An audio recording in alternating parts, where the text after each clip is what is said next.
Hola Lizzy, buenas tardes. Buenas tardes, doctora, ¿cómo está? ¿Cómo estás, Lizzy? ¿Qué ha pasado con tus compañeros que los veo muy ausentes? No lo sé, doctor. Sí, y me están comentando que en varias clases están así, ¿no? La verdad es que tres compañeros no tienen la posibilidad porque uno está en el campo, Rosa es de Cotoca y tiene poca accesibilidad al internet.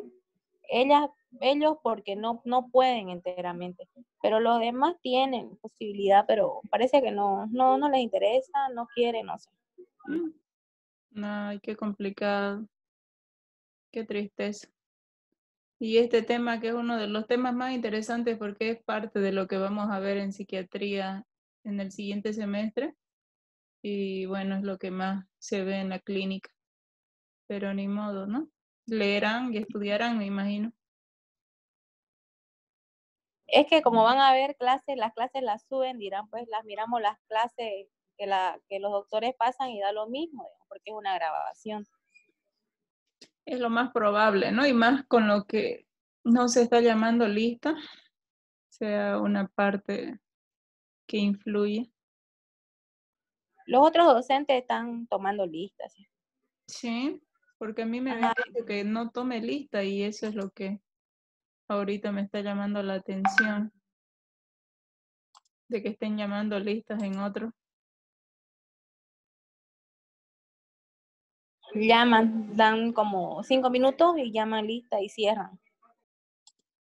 Mm, a ver, está ingresando Mona Lisa y voy a ir esperando, si no, un ratingo, en lo que se conecta alguien más.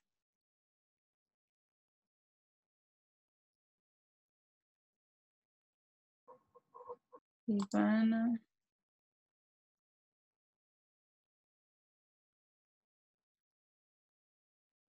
ahí Mona Lisa.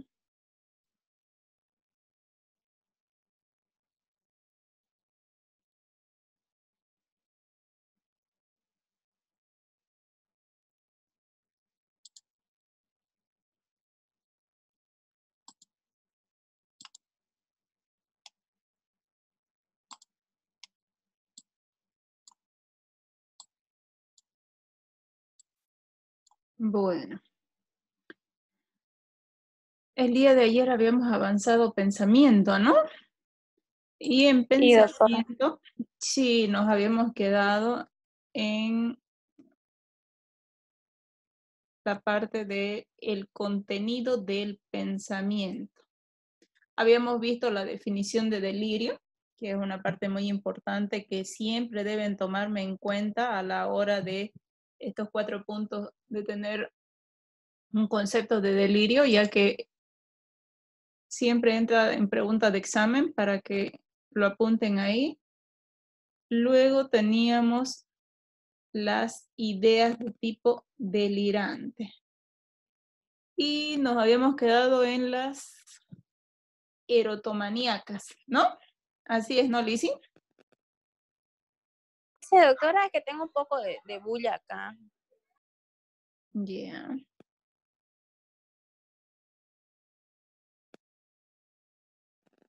Bueno, vamos a continuar entonces, Lizzy. Dentro de lo que son las ideas delirantes, y precisamente hablando de las eróticas y de las erotomaníacas o erotomanías, hay que tomar en cuenta que la persona que padece de este trastorno de ideas delirantes siempre tiene la idea en su mente de que se siente perseguido, se siente que lo están queriendo utilizar con fines eróticos. Si hacemos un poquito un recuerdo sobre la historia de quién era Eros, Eros era el dios del amor, no sé si recuerdan, en la época griega. Entonces, esta forma, por eso viene a significar la pasión, el amor, y por eso es que estas personas sienten que la otra persona está haciendo, los está persiguiendo, los está buscando con un fin de tener alguna relación de tipo sexual o de tipo amorosa con ellos. Entonces, esa es su percepción delirante todo el tiempo. Se habla, por ejemplo, en este caso, de que había una mujer de 28 años que creía que un cantante famoso que nunca había venido al país estaba enamorado de ella. Le enviaba mensajes a través de las letras de las canciones que hacía y le escribía todas las mañanas. Incluso le mandaba regalo cada mes, esperaba su visita. Y todo esto era un conjunto de un trastorno delirante del subtipo erotomaníaco. Esto, entonces, es algo que se ve muy seguido en la clínica de este tipo de trastorno. Pasamos con las erotomanías y pasamos a los celos delirantes. Les cuento que también recibe el nombre de delirios celotípicos. Entonces, los celos delirantes o la celotipia o los delirios celotípicos es la creencia de que el novio, el cónyuge, la pareja, el amante, todo lo que tenga que ver al compañero sexual le es infiel. Entonces, esto es una constante en la mente de la persona que padece este tipo de delirios. También les comento que es algo muy frecuente que se ve en el trastorno mental, que es el trastorno delirante, y el subtipo, que es el tipo celoso o la celotipia, donde se puede evidenciar de que la persona cree todo el tiempo de que está siendo engañado, de que lo están siendo infiel, de que no se siente querido ni atraído por la pareja que tenía. Entonces esto siempre es un fin que lleva a la persona que tiene estos celos delirantes a realizar actos bien desagradables, agresivos, contra la persona que le está engañando y contra la persona que cree que también es el engañador. Entonces, es una parte que hay que tomarla muy en serio y en cuenta porque a veces podríamos estar presentes o frente a personas que tengan este tipo de delirios. Por ejemplo, acá en lo que comento, dentro del ejemplo que había un hombre de 45 años que creía que su esposa lo traicionaba. Vivía en una casa de 2 pisos. Cuando ella estaba en el segundo y en el primero, inmediatamente pensaba en una posible infidelidad. Rápidamente subía a corroborar y asegurarse de que ella no estuviera con otro hombre. Y esto era una constante en la vida del paciente. En mi experiencia como profesional psiquiatra, les comento que es muy común ver esto, sobre todo en pacientes que tienen ya una edad un poco más avanzada, arriba de los 40, 45 años, ya en la cuarta, quinta década, incluso entrando a la sexta década, el hecho de que la persona, su cónyuge, que siempre tiene la misma edad, o sea, está rondando esa edad, les está siendo infiel. Y casi siempre es algo totalmente irreal con el hijo que les es infiel, con el mismo yerno, con personas que son mucho más jóvenes, entonces se ve reflejado este engaño. Pasamos y tenemos los delirios de tipo somáticos o de tipo hipocondríacos, que prácticamente es lo mismo. Cuando hablamos de este tipo de delirios, se habla de que son estas creencias que son evidentemente irreales y que van relacionadas con la apariencia o con el funcionamiento de algún órgano o de algún sistema del cuerpo humano. Entonces aquí se puede evidenciar de que la paciente o el paciente refiere siempre de que tiene algo que no le funciona bien, que tiene un cáncer, que tiene la fractura de un hueso, que tiene la parte de su cerebro que ha sufrido un golpe y ha quedado ahí un tumor. Y incluso cuando uno le dice, a ver, ¿dónde es lo que tienes eso? Voy a palparte y debería haber una tumefacción. El paciente o la paciente dice, toque, doctora, usted acá, siente, ve, ahí está el tumor. Y uno pues hace la palpación y evidentemente no hay nada. Entonces, no hay cómo sacar la idea que tiene ahí presente en su cabeza. Evidentemente, todo esto sin medicación es mucho más fuerte. Con medicación muy probablemente desaparezca, o si es que queda rastro de estos delirios, van a ser ya no tan intensos y no van a interferir tanto en su diario vivir.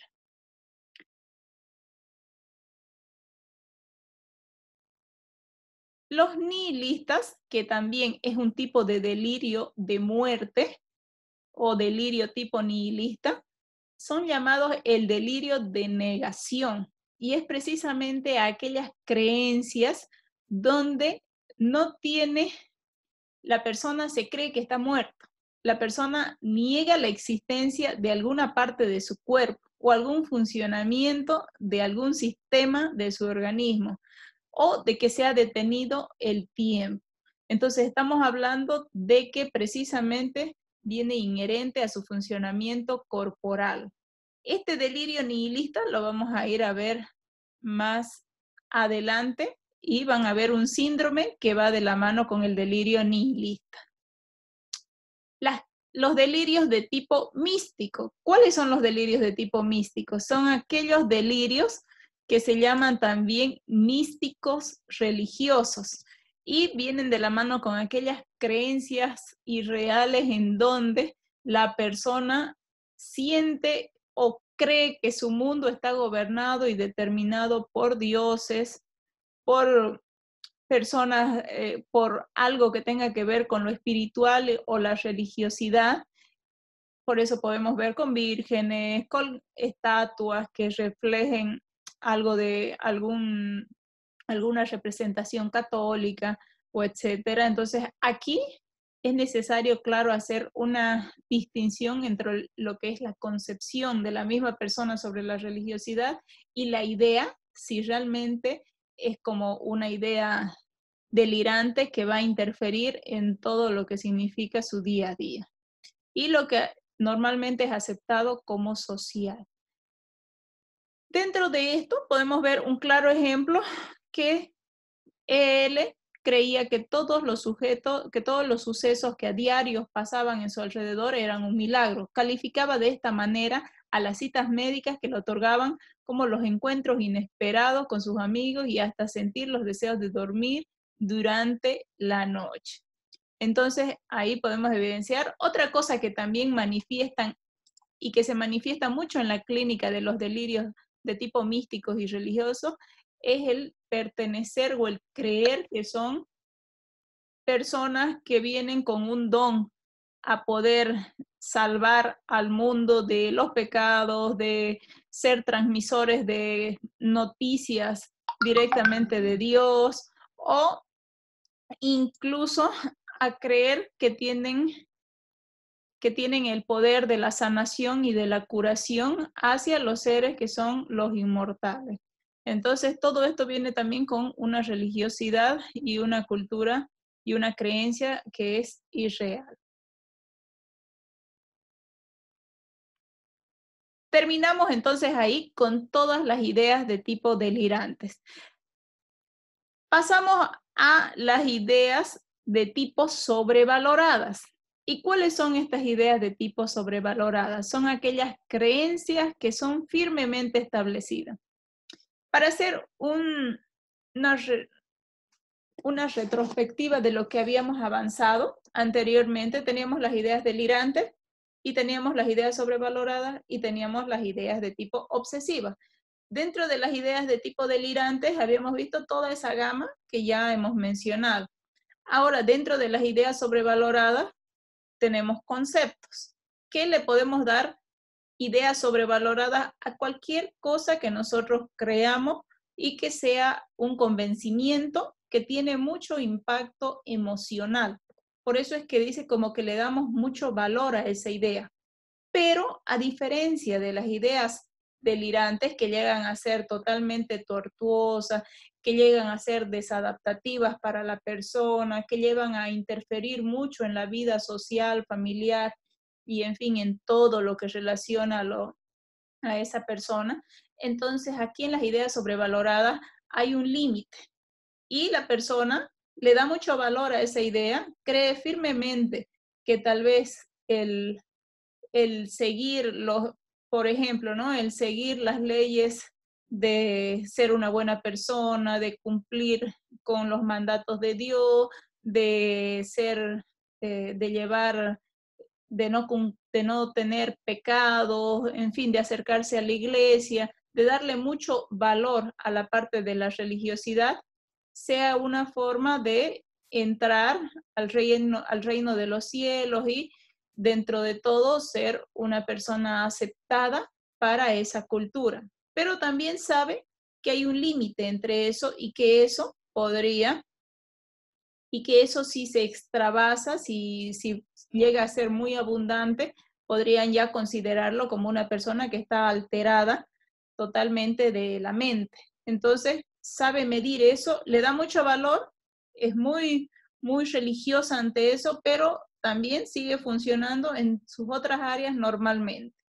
Entonces podemos decir como que son las ideas sobrevaloradas aquellos que vienen a ser los fanáticos, aquellos que le dan mucho fanatismo a algo, pero posteriormente dejan de hacer eso y se desenvuelven normalmente en todas las funciones que hacían.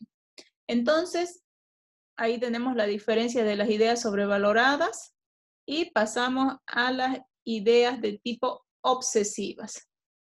Y las ideas de tipo obsesivas vienen aquellas que son precisamente como las ideas que son intrusivas, aquellas ideas que se repiten constantemente en nuestro cerebro y que además vienen a significar algo molestoso, algo perturbador para la persona, que se acompaña de miedo, de temor y que sobre todo carece de una parte que es la voluntad.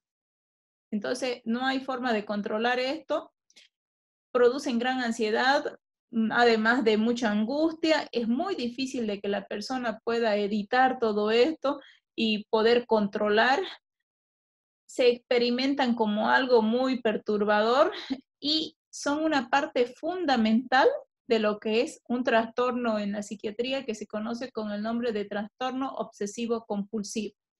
Entonces, aquí, cuando ya hay la presencia de esta idea obsesiva, que es la idea repetitiva constante, se debe acompañar de una conducta y esa conducta se llama compulsión. Entonces, por eso es que se habla de trastorno obsesivo compulsivo, porque hay la idea y hay la conducta, que esa conducta en realidad es una conducta que viene a disminuir un poco esa idea que es tan intrusiva y que es tan repetitiva. Un ejemplo de una idea intrusiva, repetitiva, de una idea obsesiva, precisamente viene a ser el creer que tiene alguna infestación por múltiples bacterias, por haber salido fuera de su casa y haber estado en contacto con otras personas. Entonces viene de su casa, viene de afuera a su casa, utiliza una serie de detergentes para tratar de desinfectarse, una serie de objetos que van a poder aniquilar todos esos microorganismos en los que ha estado en contacto y no solamente lo hace una y otra vez, sino que es repetitivo, pierde mucho tiempo en eso y eso hace que directamente la compulsión vaya acompañado de ese acto que ha realizado esa persona. Entonces está la idea y viene con la compulsión. Pasamos de esto y terminamos ahí con la clasificación de las ideas. ¿Cómo es que nosotros vamos a llegar a evaluar el pensamiento? El pensamiento lo vamos a evaluar al igual que todas las áreas en la salud mental y en el examen psíquico. Nosotros necesitamos tener íntegras las funciones mentales. Eso en un inicio lo había mencionado, necesitamos estar despiertos, necesitamos estar conscientes, necesitamos estar atentos, necesitamos poder hablar para poder evaluar el lenguaje y del lenguaje del pensamiento, necesitamos ver que la conducta motora también se maneje dentro de lo normal para poder también pedirle ciertas preguntas y que responda frente a eso, porque seguramente si no vamos a ver alteraciones. El lenguaje verbal es la principal vía para conocerlo, pero en el caso de que no haya esto, el lenguaje corporal va a ser nuestra siguiente vía. Entonces, ¿qué es lo que vamos a observar en el paciente? Primeramente, si hay alguna palabra, si está quieto, si no pronuncia, si se niega a hablar, si se niega a recibir alimento, si empieza a realizar algunas alteraciones o maneirismos con su cuerpo, algunos movimientos repetitivos, si en realidad tiene miedo, se para cubriendo. Cualquier movimiento que sea de la conducta psicomotora nos va a servir para orientarnos en el pensamiento y en el delirio que tal vez tenga, porque desde ahí vamos a poder abrir una brecha y poder indagar si hay alguien que, por ejemplo, está sentado y está aislado y no quiere conversar y se tapa el rostro, entonces vamos a poder preguntarle, pero ¿qué es lo que te pasa? ¿Tienes miedo? ¿Quieres que yo te proteja? ¿De qué hay en el ambiente para que te sientas así? Entonces seguramente desde ahí va a empezar a reflejarnos cómo se siente y lo que en realidad le está causando tanto malestar. Entonces, todo esto es importante ver en su comportamiento y también proceder ya a hacer conjeturas sobre lo que nosotros estamos observando y lo que el mismo paciente está pensando. Cuando nosotros observamos y vemos de que es muy difícil de que el paciente pueda hablar, es necesario también reformular algunas preguntas un poco más específicas, ¿no? Hacia lo que queremos ir a conocer. Como les decía, en el momento de ir, ver la conducta motora del paciente y ya poder reflejar de que hay algún problema y frente a este problema nosotros ir con esas preguntas específicas. Entonces, que van más dirigidas y que pueden ser de mucho interés en el momento. Podemos también hacer preguntas como cuando ya el paciente puede de alguna manera responder a lo que le estamos diciendo, si ha sentido en algún momento que hay una persona que quiere incomodarlo, si ha sentido que alguien lo está molestando. Miren, algo que siempre se utiliza y que es muy común entre los psiquiatras o entre profesionales de la salud mental utilizar para indagar en estos procesos de ideas delirantes de tipo persecutorio o paranoide es el indagar sobre, ¿en alguna ocasión ha habido alguien que lo está persiguiendo? ¿Se ha sentido como con mucho temor y que haya, no sé, algún cierto bulto, algunas ciertas voces que precisamente tienden a asustarlo y que va siempre con usted y no con las otras personas? Entonces eso hace de que la persona ahí empiece a comentar si se siente perseguido, si se siente con miedo, temeroso, si esto ha sido nuevo, si es recién, si es actual, si ya viene siendo hace 2, 3 semanas. Entonces eso es parte de lo que se indaga. Además, también saber y preguntar si por ahí cree que alguien quiere hacerle algún mal y si ese mal viene acompañado de que quieren envenenarlo, de que quieren contaminar lo que él se alimenta, de que si es que tal vez piensa de que alguien le está enviando algún tipo de mensajes a través de algún tipo de reproductor, a través del celular, a través de las redes sociales. Entonces, todo eso hace de que el paciente ahí pueda hablar si es que él no lo refiere, porque hay pacientes que lo hablan y lo cuentan sin necesidad de que uno pueda estar preguntando y buscando así algo súper rebuscado para que pueda hablar, pero hay otros pacientes que suelen esconder muy bien lo que piensan y lo manejan de una forma un poco más difícil de acceso para el entrevistador.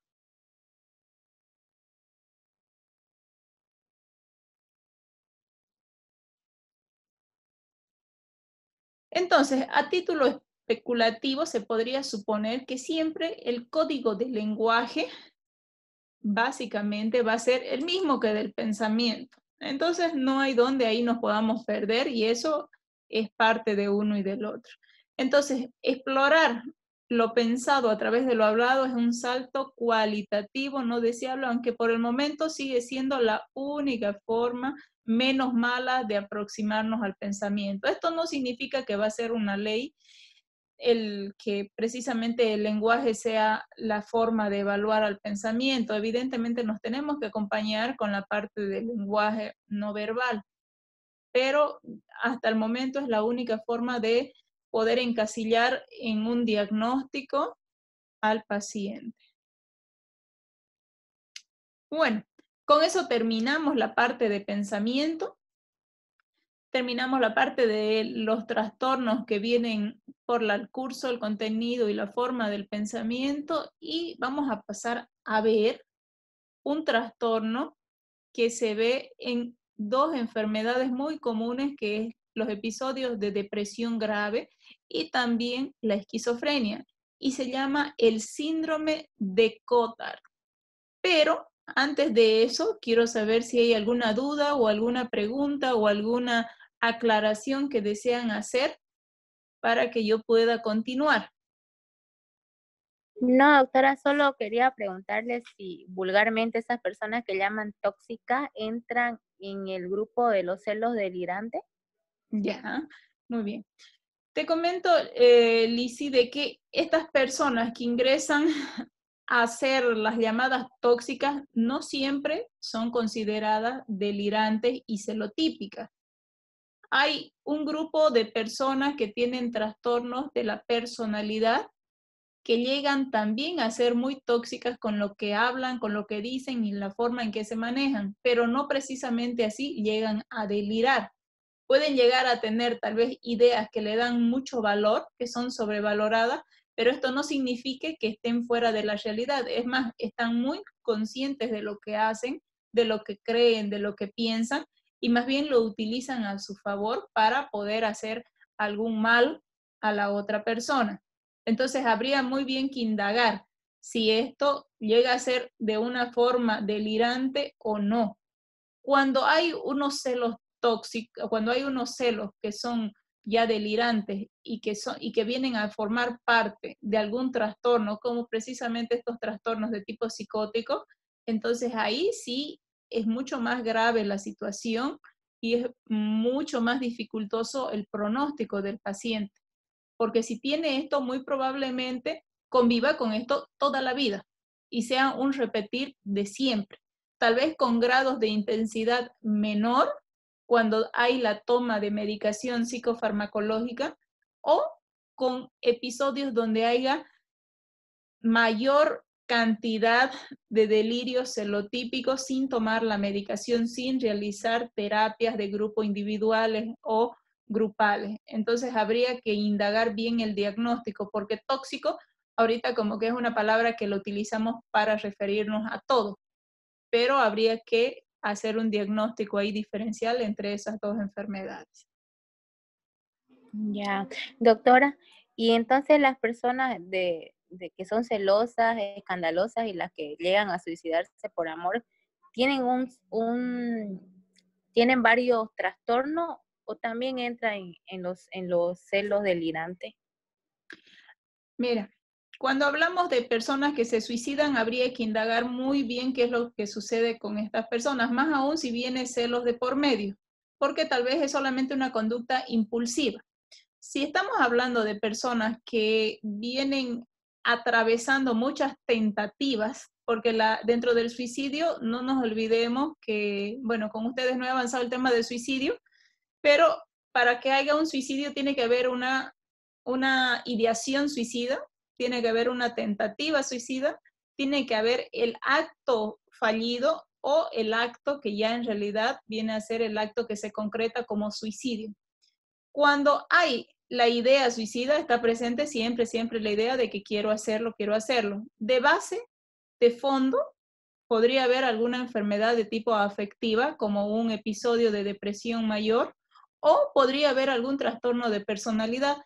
Con mucho mayor frecuencia se observa que puede haber un trastorno de personalidad de tipo límite o borderline, que ellos siempre intentan no llamar la atención en una forma de querer siempre la atracción de la persona, que no consiguen el objetivo de que esté presente en su vida, pero sí no miden las consecuencias de los actos que realizan.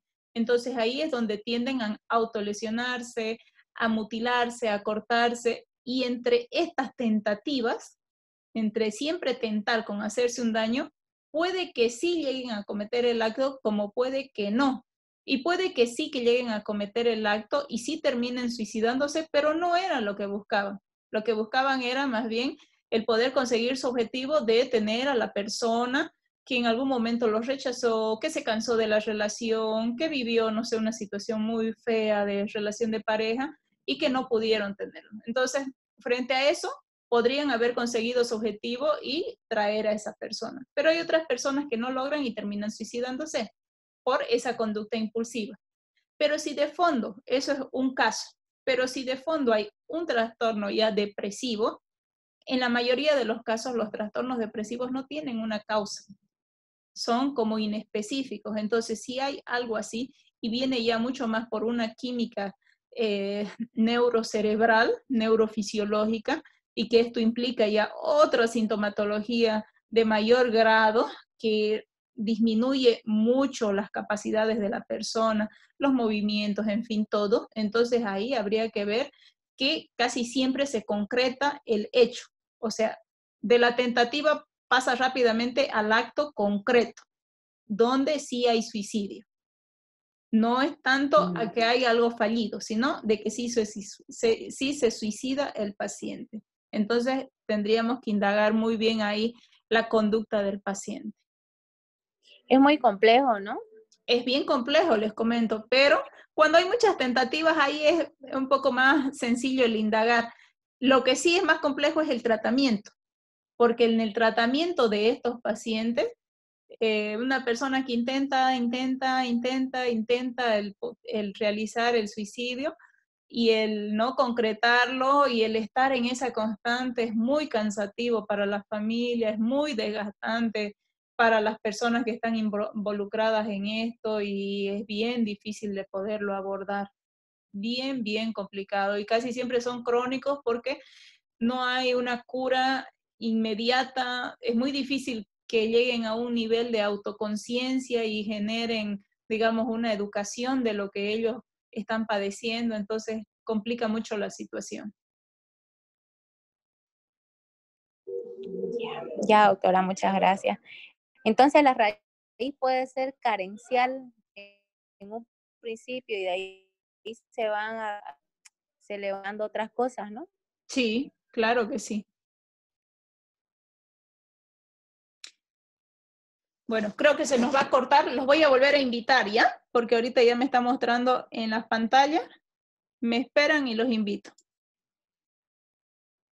Ya, doctora.